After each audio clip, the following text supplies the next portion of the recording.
Hello everyone, good morning. কেমন আছো তোমরা সকলেই? আশা করি তোমরা সকলেই ভালো আছো, সুস্থ আছো। আমিও কিন্তু বেশ ভালো আছি। কোচবিহারের এই ছোট্ট একটা গ্রাম থেকে আমি সম্পা তোমাদেরকে স্বাগত জানিয়ে আজকে আরও একটা ভিডিও শুরু করতে চলেছি।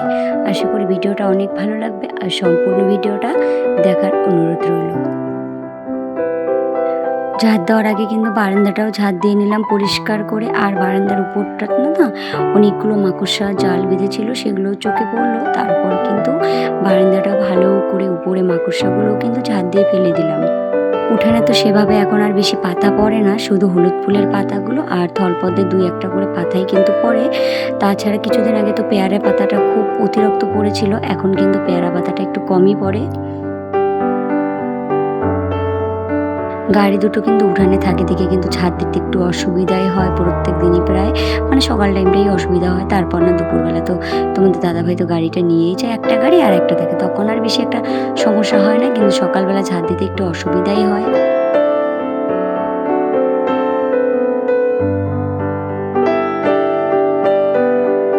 উঠানে তো ঝাঁট দেওয়া হয়ে গেল, এখন কিন্তু পিছনটাও আসলাম। আর আমাদের কিন্তু পিছনটা অনেকটাই লম্বা আর কি, রাস্তা ঝাঁট দিতে হয়, একদম রাস্তা অবধি কিন্তু ঝাঁট দিই। আর পিছনে কিন্তু সব মানে গাছের পাতা যেগুলো পড়ে সেগুলো কিন্তু আমাদের নয়, এগুলো কিন্তু লোকের আর কি গাছের পাতা। প্রচণ্ড গাছের পাতা পড়ে, কয়েকদিন পর পর কিন্তু এত গাছের পাতা জমা হয়ে যায় না, কোথায় রাখবো দিশা পাই না। পরে কিন্তু পোড়াতে হয়, না হলে একদম বস্তার মধ্যে ঢুকিয়ে ফেলে দিতে হয়, এত পাতা পড়ে।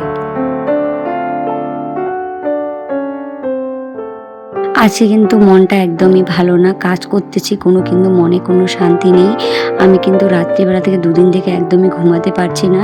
সেদিন তো একটা ভিডিও ছেড়েছিলাম, তোমাদেরকে তো বলেছিলাম মা ভীষণ অসুস্থ, মাকে নিয়ে হাসপাতালে ভর্তি করেছি। যেদিন আমি মাকে নিয়ে হাসপাতালে ভর্তি করে বাড়িতে এসেছি, আবার বাড়িতে এসে দেখি তোমাদের দাদাভাইয়ের ভীষণ পরিমাণে শরীর খারাপ, তার জন্যও কিন্তু একদম মনটা খারাপ। তোমাদের দাদাভাইয়ের এত কাশি শুরু হয়ে গেছে, জ্বর মানে প্রচণ্ড জ্বর হয়েছে, কেঁপে কেঁপে জ্বর আসে। তার জন্য তো আমার ভীষণ পরিমাণে অসুবিধা হচ্ছে, মানে মনটা যে এত মনের মধ্যে একদম অশান্তি না, তোমাদেরকে কি বলবো। আর বরের যদি কিছু হয় না, দেখবে বউদের কিন্তু একটুকু ভালো লাগে না, মানে বাচ্চা কাচ্চা বলো বাড়ির একজন সদস্যর কিন্তু কোনো কিছু হলে কিন্তু একদমই ভালো লাগে না। আর আমি কিন্তু উঠান ঝাঁট দিয়ে বাড়িতে চলে আসলাম, এখন কিন্তু কলেপারটাও ঝাঁট দিয়ে হাত পা ধুয়ে তারপর ঘরটাও মুছে নিব আজকে সকাল সকাল। তোমাদের দাদাভাই তো প্রচুর পরিমাণে অসুস্থ, যাকে বলে দুদিন থেকে কিন্তু আমাদের দোকানও বন্ধ, মানে এতটাই শরীর খারাপ। তার জন্য কিন্তু ভিডিও করারও কোনো যে একটা এনার্জি সেটাও কিন্তু পাচ্ছি না। তবু ভিডিও না দিলে তো একদমই হবে না, ভিডিও তো করতেই হবে, যেটা প্রত্যেক দিন মেনটেন করে ভিডিও ছাড়ছি, তার জন্য কিন্তু প্রত্যেক দিনই দেওয়ার চেষ্টা করছি। এডিট করতে একটু সময় লেগেছে আমার, তবুও কষ্ট করে কিন্তু এডিট করে ভিডিওটা ছাড়ার চেষ্টা করব। তোমাদের দাদাভাইয়ের এত প্রচুর পরিমাণে জ্বর, তোমাদেরকে কি বলবো, মানে আজকে দুদিন থেকে কিন্তু একদম খেতেও পারছে না, শুধু ভাত দিচ্ছে আর নষ্ট করছে। বলে যে মুখে কোনো মানে স্বাদ নেই, এতটাই আর কি পরিস্থিতি খারাপ। ও কিন্তু কোনোদিনও আজ পর্যন্ত আর কি দোকান বন্ধ করে বাড়িতে বসে থাকেনি, কিন্তু এবার যে এতটাই শরীর খারাপ হয়েছে না, দুদিন থেকে আমাদের দোকান বন্ধ, আমারও বাজার যেতে হচ্ছে না। তোমাদের দাদাভাইকে নিয়েই কিন্তু সারাদিন আর কি দৌড়াদৌড়ি করছি। জ্বরের থেকেও না হাত পায়ের ব্যথাটা একটু বেশি আর কি। ওর আগেও আর কি পায়ের ব্যথা হতো আর কি, ব্যথা হতো, হাত পায়ে ব্যথা হতো, কিন্তু এবার একদম জ্বরের মধ্যে যে এত হাত পা ব্যথা না, সারা রাত ধরে ওর পাগুলো টিপে দিয়েছিলাম, তবুও বলে ব্যথা কমে না, এতটাই আর কি যন্ত্রণাদায়ক যাকে বলে। কাজ টাজ করে তারপর কিন্তু তোমাদের আগের দিন তো নিয়ে গেছিলাম নিশিগঞ্জ থেকে কিন্তু ওষুধ দিয়েছে, কিন্তু ওষুধ কেউ কিন্তু কোনো কাজ হয়নি। তারপর কিন্তু ভাবছি আজকে কিন্তু মানে কোচবিহারে নিয়ে যেতে হবে, তার জন্য কিন্তু সকালবেলা সমস্ত কাজগুলো একটু তাড়াতাড়ি করে তারপর কিন্তু তোমাদের দাদাভাইকে নিয়ে কোচবিহারেও যেতে হবে। এতটাই জ্বর না, আজকে আর জ্বরের ডাক্তার দেখাবো না, ভেবেছিলাম জ্বরের ডাক্তারটাও দেখাবো, ব্যথার ডাক্তারটাও দেখাবো, কিন্তু তোমাদের দাদাভাই বললো যে না, জ্বরের ডাক্তারটা আজকে দেখাবো না, নিশিগঞ্জ থেকে তো ওষুধ এনেছি জ্বরের, এখন আপাতত ব্যথার ডাক্তারটাই দেখাতে হবে। এত প্রচুর পরিমাণে ব্যথা না, একদম সহ্য করতে পারছে না। তোমাদের সঙ্গে গল্প করতে করতে কিন্তু আমার ঘর মোছাও হয়ে গেল।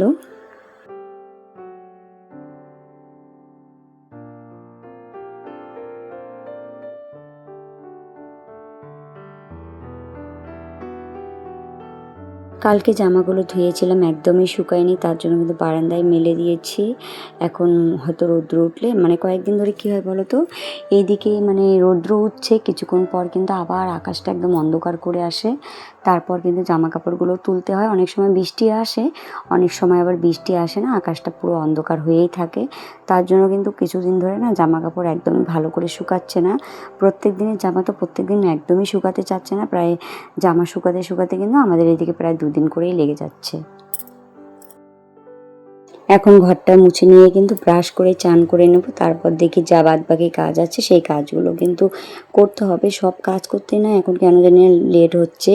আমারও তো তোমাদের দাদাভাইয়ের এরকম মায়ের অসুস্থ ছিল, ওগুলো দেখতে দেখতে না আমিও প্রচুর পরিমাণে একদম অসুস্থ হয়ে গেছি। আমার কিন্তু একদম কাজ করতে ইচ্ছাই করছিল না। মানে আমিও তো তোমাদের দাদাভাইয়ের সঙ্গে কিন্তু আমিও নিশিগঞ্জ থেকে ওষুধ নিয়ে এসেছিলাম, এতই আর কি প্রচুর পরিমাণে শরীর খারাপ হয়েছিল না, রাত্রেবেলা একদমই ঘুম ধরে না, খেতে ইচ্ছা করে না, মানে একদমই রুচি নেই যাকে বলে, কিচ্ছু করতে ইচ্ছা করে না। তারপর কিন্তু আমারও আর কি ওষুধ নেওয়া হয়েছে, আর এখন ওষুধটা খাওয়ার পর কিন্তু সবসময় আর কি ঘুম ঘুম ভাব কিন্তু একটা চোখে লেগেই থাকছে।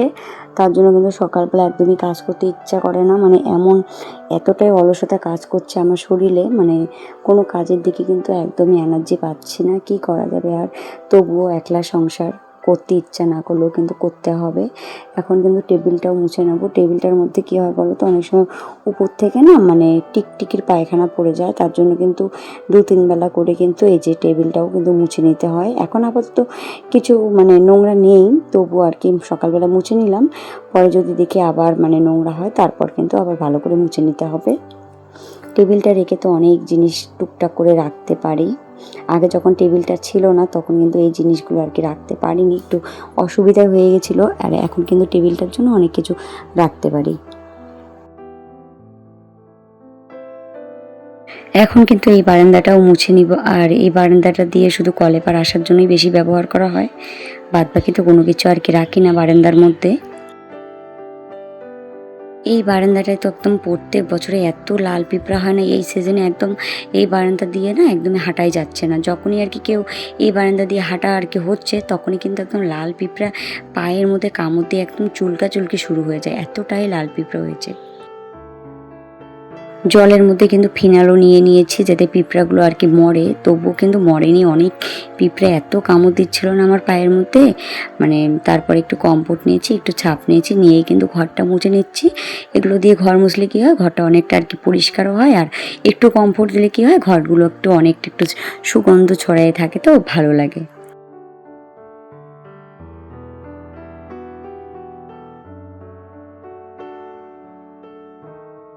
ঘর মোছা পুরো কমপ্লিট হয়ে গেল, এখন সব কিছু ধুয়ে ঠুয়ে তারপর কিন্তু রেখে দিব।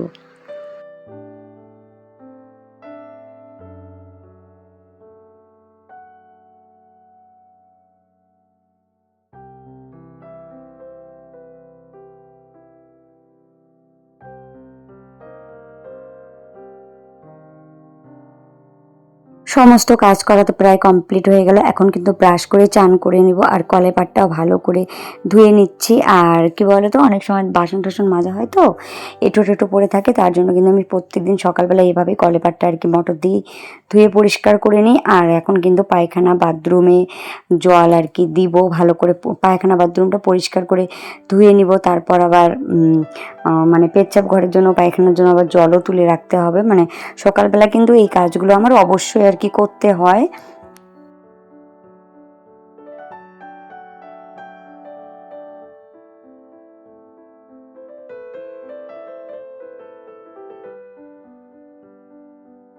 কাজ করা তো পুরো কমপ্লিট হয়ে গেল, চান ঠান সবই হয়ে গেছে, পুজো দেওয়াও হয়ে গেছে।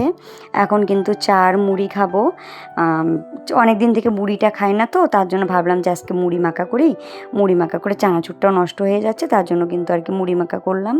আর আজকে কিন্তু লাল চাই খাবো, দুধ চা একদমই খাবো না। কালকে তো তোমাদের দাদা ভাই রাত্রিবেলাও শরীর খারাপ হয়ে গেছিলো, আমি না একদমই দুধের হাঁড়িটা যে ফ্রিজে রাখবো, মানে সন্ধ্যাবেলা একটু জাল দিয়েছিলাম, আর রাত্রিবেলা না দুধের হাঁড়িটা একদমই আর কি দুধটা জাল দিইনি।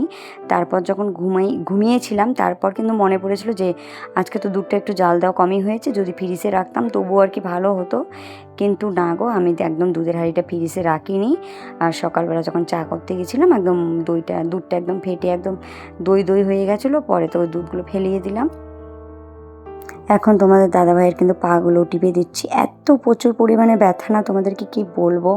হয়তো এখন আমি যে ভয়েস দিচ্ছি না, আমারও আর কি ভীষণ কষ্ট হচ্ছে। মানে ভগবান হয়তো ওকে যদি এই যন্ত্রণাটা না দিয়ে যদি আমাকে আর কি দিত, তবুও হয়তো আমি হয়তো সহ্য করতে পারতাম।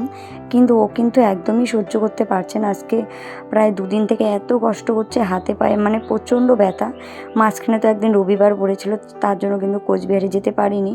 সেই দিন আর কি নিশিগঞ্জে নিয়ে গেছিলাম। মানে তোমাদের কি বলবো, 2 দিন থেকে একদম খেতেও পারছে না।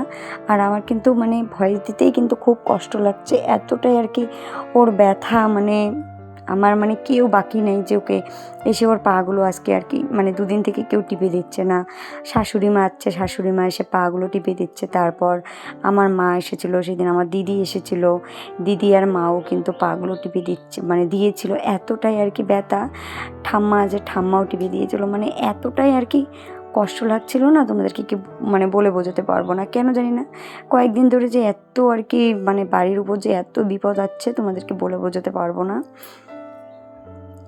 চা খাওয়া তো হয়ে গেছে, আর এখন কিন্তু কাপ ঠাপ মানে সসপ্যান টসপ্যান সবই ধুয়ে রাখবো। কয়েকদিন ধরে আমাদের বাড়িতে কিন্তু ঠিক মতো রান্নাও হচ্ছে না, মানে এত অসুস্থর জন্য কিন্তু রান্নাও হচ্ছে না। মানে এমনই একটা পরিস্থিতি আর কি বাড়িতে সৃষ্টি হয়েছে, তোমাদেরকে বলার মতো না।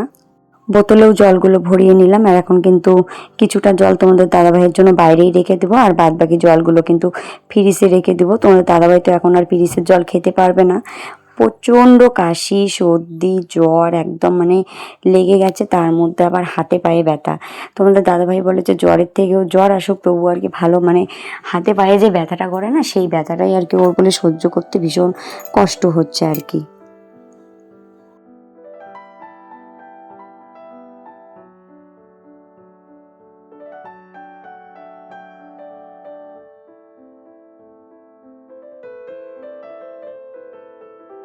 কালকে এতগুলো ভাত রান্না করেছিলাম না, তার জন্য কিন্তু আজকে অনেকগুলো ভাত বেঁচেও গেছে।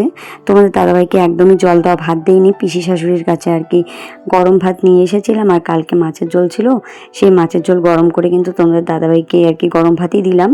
আর আমি আর মেয়ে কিন্তু আলু ভাজা করে ভাতটা খেয়ে নিলাম। ঘরে কিন্তু কাঁচা মাছও অনেকগুলো ফ্রিজে আছে। তোমাদের দাদাভাই একদমই বলে মাছও খেতে ইচ্ছা করছিল না, তার জন্য আর মাছও খাইনি।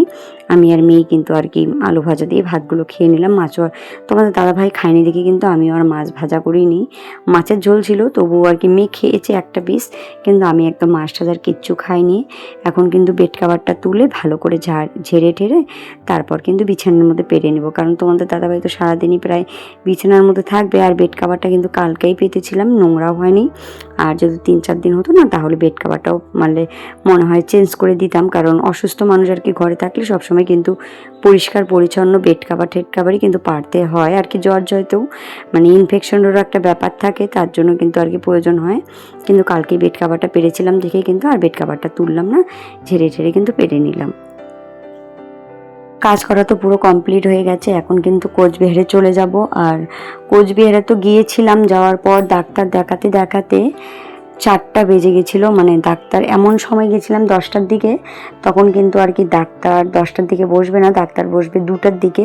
আর তোমাদের দাদাভাইয়ের সিরিয়াল নাম্বার পড়েছে হলো 34। তাহলে ডাক্তার দেখাতে দেখাতে প্রায় 4:30টার আর কি সময় দিয়েছিল। ততক্ষণ তো আর অসুস্থ মানুষ নিয়ে আর কি মানে কোচবিহারে তো বসে থাকা যায় না। তারপর কিন্তু ছোট ননদের বাড়িতে গেছিলাম, ওখানেই সারাদিন ছিলাম। থাকার পর মানে 4টার দিকে আর কি ননদের বাড়ি থেকে এসেছিলাম, 4:30টার দিকে ডাক্তার দেখিয়ে টেকিয়ে কিন্তু বাড়ি চলে এসেছিলাম। মানে এতটাই আর কি টায়ার্ড হয়ে গেছিলাম, এমনি তো এত অসুস্থ, তার মধ্যে আবার ডাক্তারটাও ঠিক মতো আর কি সময় মতো দেখতে পারেনি। এত সকাল সকাল গিয়েছিলাম তবুও আর কি ডাক্তারের আর কি কাছাকাছিও যেতে পারিনি, একদম 34 নম্বরে পড়েছিলাম। আর এখন কিন্তু ননদের বাড়িতে এসেছি, আমাদের চোখ মুখের অবস্থা দেখেই তোমরা বুঝতে পারছো, মুখ ঠুক কিন্তু একদম ফুলে গেছে। তাহলে চলো বন্ধুরা